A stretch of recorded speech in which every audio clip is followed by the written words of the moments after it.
The House Ad Hoc Committee on Recovery of Outstanding Debts by Oil and Gas Companies has vowed to leave no stone unturned in the recovery of 2.6 trillion naira owed by oil majors in form of royalties, levies, rent, taxes, concession and rentals. Chairman of the committee said this as it began a full-scale investigation into recovery of these debts, which she says will help the federal government to execute its 2023 budget to the people. Speaker of the House of Representatives, Honorable Femi Gbajabiamila, while declaring the hearing open, insisted that it is enough of playing the ostrich and speak truth to government.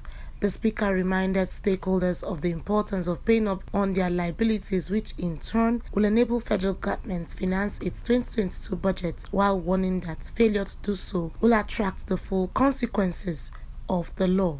To underscore the importance of this exercise,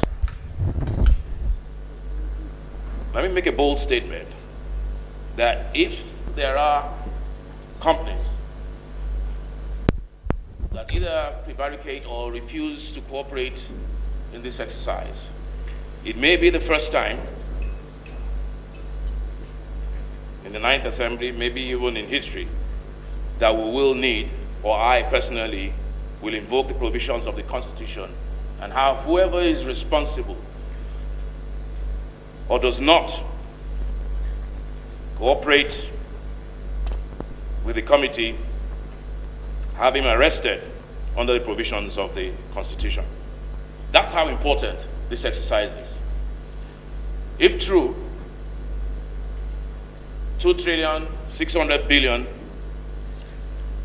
is not child's play.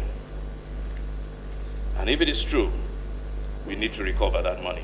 Chairman of the committee also promised to employ all legal means to recover these debts, regretting why government will be borrowing when he has enough internally to fund its budget. Is either out of negligence that people are colluding, that these companies get away with it, or that people decided on their own to scuttle the process of good governance in this country. Because all over the world, I know of a truth that tax evasion is a serious crime, and people don't get away with it and walk around the street if they don't pay taxes.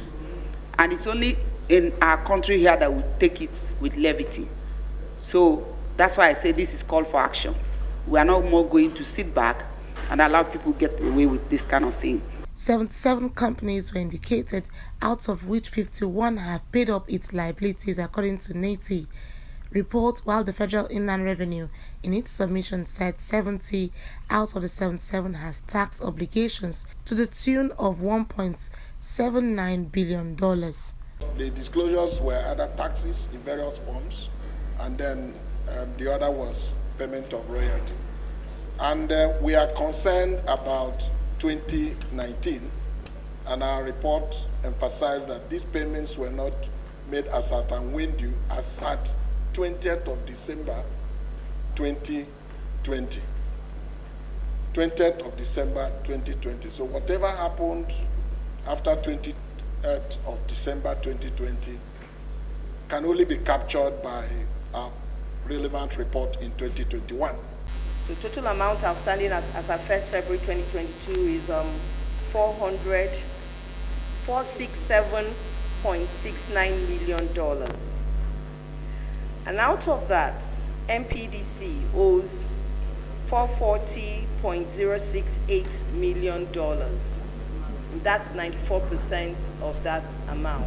Invited to testify at the hearing are the Minister of Finance, Minister of State Petroleum Resources, NNPC Limited, NDDC, Upstream Regulatory Commission, Midstream, Downstream Regulatory Authorities, Nigerian Content Development and Monetary Board, Accountant General of the Federation, amongst others.